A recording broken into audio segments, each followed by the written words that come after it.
Students, today we are going to do the second part of the chapter Journey to the End of the Earth by Tishani Doshi. Tishani Doshi, as you know, had gone to Antarctica aboard a ship called the Academic Shukalsky. It was a Russian vessel. She had gone there under the program organized by Geoff Green, a Canadian. The name of the program was Students on Ice, and she was a part of it. She spent 14 days there and learned a lot about Antarctica and also the world. In the first part, she talked about how she reached Antarctica. She talked about Antarctica and Gondwana. She talked about how she, as a South Indian, felt on reaching Antarctica. And she also talked about Antarctica itself, what she saw there, how it looked, how it felt. And now, in this second part, she tells us in her travelogue about the human impact on Earth. Now, human civilization has been around for a paltry just 12,000 years. And if we compare it to the 650 million years when Gondwana was there and the 500 million years when Gondwana stayed like that and then the mammals came and it started separating. If we see the 12,000 years when man has been around, we see that it is a very, very small period of time. It is like seconds on the geological clock. But even in this small period of time, we have managed to create quite a ruckus on the earth. A ruckus is chaos. We have made our presence felt everywhere. And we have made villages, towns, cities, mega cities. We have been ever expanding and trying to show our dominance over other creatures. Our population has been increasing rapidly, and therefore the demand on the resources available is a lot.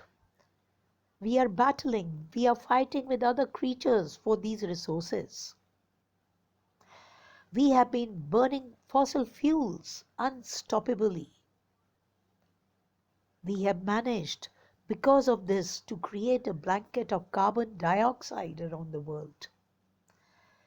This blanket, this covering around the world with carbon dioxide has increased the temperatures, the global temperatures. And we have endangered our earth. The carbon levels have increased manyfold, many times.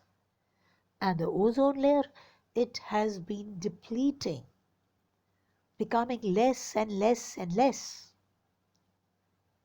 If you look at this picture, it was taken through a satellite and it clearly shows how after every decade the ozone layer has decreased and a hole is being formed in the ozone layer, and how that hole has increased. And naturally, with the increase of that hole, the sun's rays, which are ultraviolet rays, are reaching the earth directly. And it is causing a lot of problems for us, hazards for us. There are tsunamis, there are earthquakes, the temperatures are shooting up. Every year, if we see the news, the temperatures are only breaking the previous records.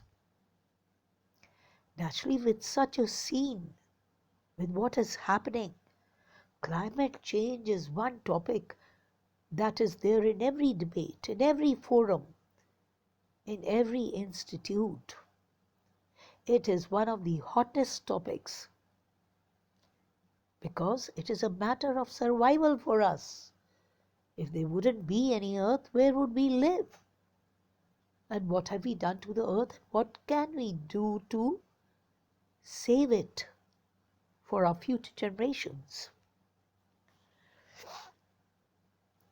Then she says that Antarctica is quite pristine. Pristine means it is untouched, it is unspoiled. Not many people have been there. There are no inhabitants there. Nobody lives there. It is quite uninhabitable. Nobody can live there. And that makes it all very pure, very new, very untouched and pristine. And that has been very helpful for us. It can tell us our past, our present, and our future. How is it able to do that? The researchers, they can collect 500,000-year-old carbon records. These records are trapped in the layers of ice. And if we examine these, if we study these records, we can know how the carbon level has increased over the years. So definitely we can know our past, we can know our present also, and we can easily tell what the future is going to be like. And Antarctica is the place where we can know all this. Otherwise, it is not possible anywhere else, because all other places are inhabited by human beings, they are tampered, they are spoiled, and only this place is pristine. Then she talks about the program Students on Ice, started by Geoff Green. He started this program 6 years back. Through this program, he gives the students an opportunity to see Antarctica, to understand it, and to develop a new understanding for the earth, and also to develop respect for the earth. And therefore, this program is quite a success. In the beginning, he used to take celebrities, retired people, rich people who had a lot of money, and they were very curious to know what is there in Antarctica. What is happening there? What will we come to know about the world if we go to Antarctica? So they went there. They understood everything, but they did not give back anything. They just came back and they just relaxed. The whole experience was just in their minds. Then Geoff Green thought that this is not going to help our earth, so he started this program, Students on Ice. And he took teenagers, high school students. He took them because they were the future policy makers. They were the new generation. They could change the future, and they could absorb, understand more, take in more, they could learn more, and most importantly, they would feel the need to act also and to save the earth, because they have the young blood in them. They are idealists.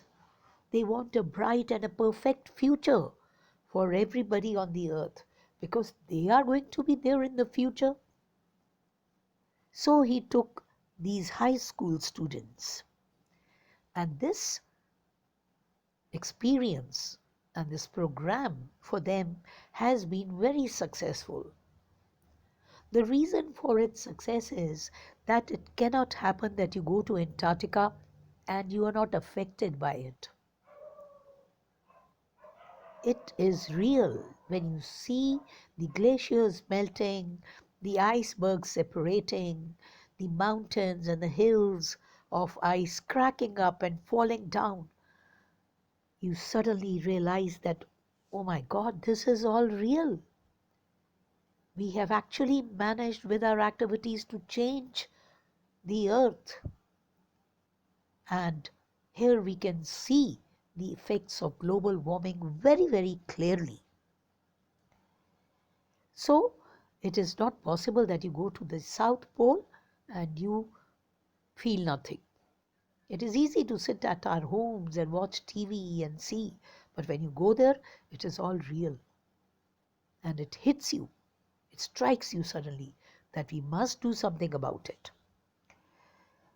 She says that Antarctica has a very simple ecosystem and there's lack of biodiversity. Means that there's not much grass and plants to study. There are not many animals there. And so it is very easy to study. And it can clearly tell us how very little things have big, big consequences, results, repercussions. It's easy to do that there. She gives the example of the microscopic phytoplankton. It is a single-celled plants and they use the sun's energy to absorb, to assimilate carbon and synthesize organic compounds by a process called photosynthesis.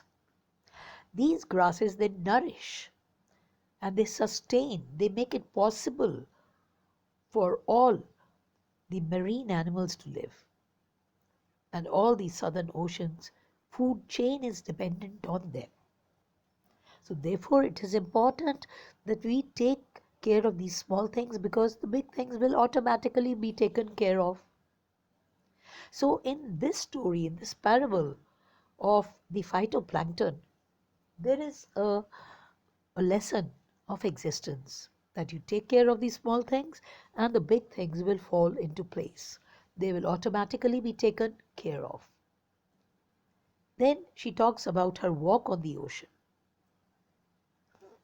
This experience in Antarctica that she had was full of the lessons that she learned, epiphanies.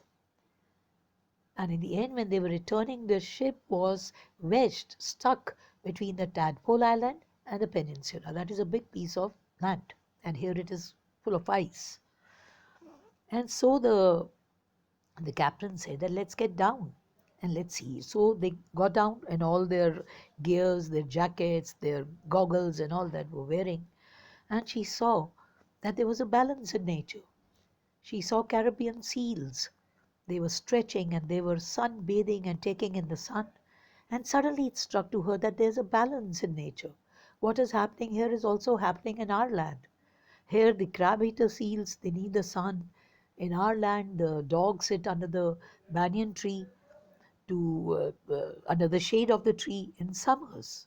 And so she says that many changes have occurred in a million years. But only one trip to Antarctica is needed to understand where we were and where we have come and to understand it all. And she wonders if Antarctica will again ever be like that warm place and will we be able to see that? Will our future generations be able to see that? And so she ends on this note and says that she really learnt a lot there and we must do something to save the earth. And that is the end of the lesson.